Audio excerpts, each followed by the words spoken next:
ये बच गया अपने दोस्त के कारण।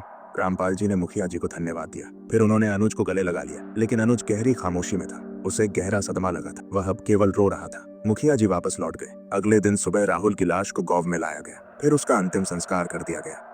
अनुज अब शहर नहीं जाना चाहता था। वह अब गांव में रहकर ही अपने दोस्त की मौत का बदला लेना चाहता था। अनुज बहुत परेशान था कि कैसे वो राहुल की मौत का बदला ले। वह गांव के बड़े बूढ़े लोगों से मिला। उन्होंने बताया कि गांव में एक तांत्रिक आया था। लोगों ने उसे बहुत मान सम्मान लिया। वह गांव वालों से पैसे लेता और टोने टोटकों की मदद से लोगों को उनका किसी से दुश्मनी का बदला लेने में मदद करता।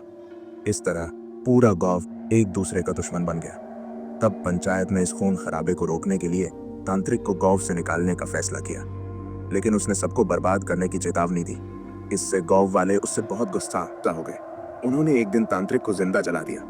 तब से वह नरपिशाच बनकर सबका खून पीने की फिराक में रहता है।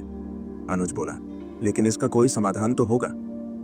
तभी वहां मुखिया जी आ गए। उन्होंने कहा, बेटा, गांव के हर घर ने उस तांत्रिक की वजह से किसी न किसी को खोया है।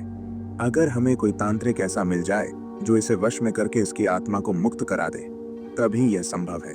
अनुज अब ऐसे किसी तांत्रिक को ढूंढने लगा। एक ऐसा तांत्रिक जो उस नरपिशाच से भी ज्यादा शक्तिशाली हो। कहाँ मिलेगा? यही सोच रहा था अनुज। अनुज इसी उधेड़-बुन में अपने घर आ गया। वहां उसके पिता रामपाल जी ने कहा, अनुज, मैं चाहता हूं तू कल शहर वापस चला जा। मैंने सुना है कि तू अपने दोस्त की मौत का बदला उस नरपिशाच से लेना चाहता है। इस सब चक्कर में मत पड़ और शहर चला जा। पिताजी, आप बात को समझिए। ये सब मैं अपने दोस्त के लिए नहीं कर रहा हूँ, बल्कि इस गांव को नरपिशाच के चंगुल से मुक्त कराने के लिए कर रहा हूँ, अनुज ने अपने पिता को समझाते हुए कहा। रामपाल जी ने गुस्से से उसे डांटा, मैं तुझे जो कुछ कह रहा हूँ बस वही कर। कल अगर तुझे कुछ हो गया तो हम क्या करेंगे? आज तक उस तांत्रिक से कोई नहीं जीत पाया, न जीते जी न उसके मरने के बाद। अनुज बहुत डर गया था। वह अपने पिता के गुस्से को जानता था।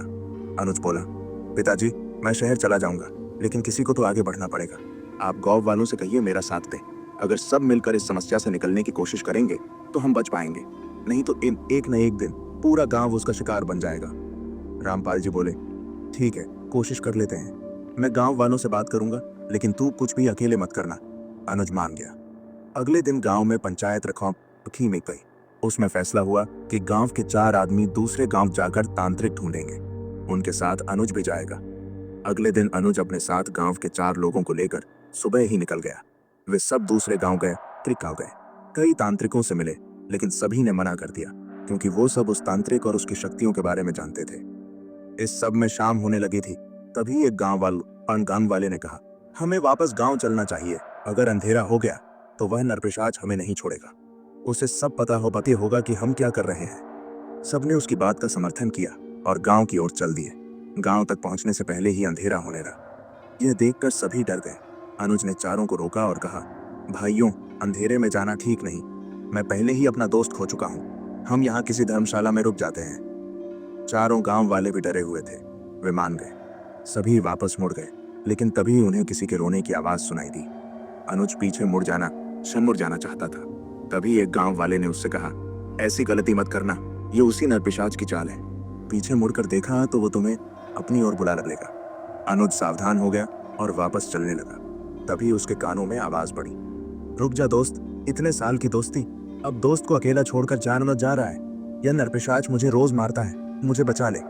अनुज पीछे मुड़ा और देखा एक खेत की पगडंडी पर उसका दोस्त राहुल खड़ा रो रहा था। उसके कपड़े फटे हुए थे। उसके कपड़ों पर कई जगह खून लगा था। उसके हाथों से भी खून बह रहा था। अनुज रोता हुआ अपने दोस्त की तरफ तेजी से भागा, लेकिन गांव के 4 लोगों ने उसे तेजी से पकड़ लिया। अनुज चिल्लाने लगा, छोड़ो मुझे, मेरा दोस्त बुला रहा है, मुझे उसे छुड़ाना है। तभी एक गांव वाले उसे थप्पड़ मारा, बेवकूफ, तू तो मरेगा ही, हमें भी मरवाएगा। वो तेरा दोस्त नहीं है। नरपिशाच ने उसे अपना चेला बना लिया है। वह अब तेरा दोस्त नहीं है। नरपिशाच मार डालेगा हम सबको। अनुज की हालत खराब हो गई थी। वहीं जमीन पर बैठ गया। एक ने उसे पानी पिलाया। उसकी आंखों से अब भी आंसू बह रहे थे।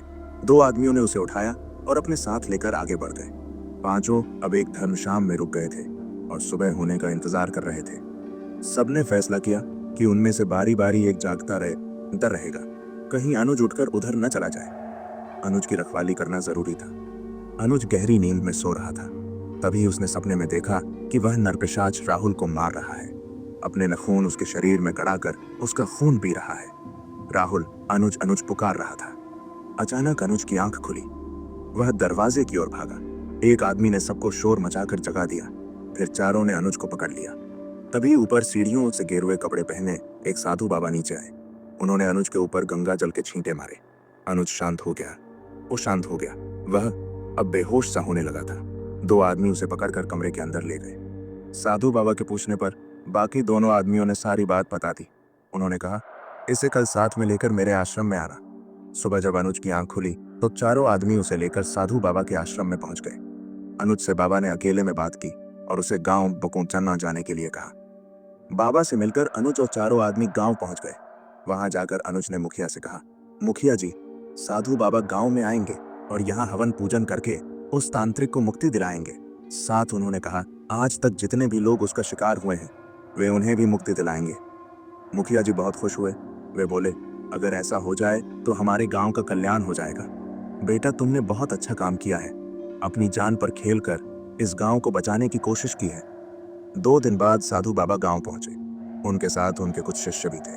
उन्होंने गांव में हवन करना शुरू किया। उन्होंने उस दरवाजे को खोलने के लिए कहा। दरवाजा खोल दिया गया। तभी दरवाजे से बहुत भयानक आवाजें आने लगी। रात का समय था। बहुत तेजी से एक साया उस दरवाजे पर आया। उसके मुंह से भयानक आवाजें निकल रही थीं। साधु बाबा ने उसे मंत्रों से बांधकर हवन कुंड के पास बुलाया। साधु बाबा की शक्ति के सामने उस नरपिशाच की शक्ति कम पड़ गई थी। बुराई पर अच्छाई की जीत हो रही थी। कुछ ही देर में उसकी आत्मा को मुक्ति मिल गई। गांव में खुशी की लहर दौड़ गई। साधु बाबा ने खेतों में जाकर गंगा जल छिड़का। साथ ही गांव वाले भी अपने अपने खेत में पहुंचे। इसके बाद साधु बाबा ने गांव की सीमा पर जाकर ये मुखिया जी को दी और कहा, इसे यहाँ गाड़ दो।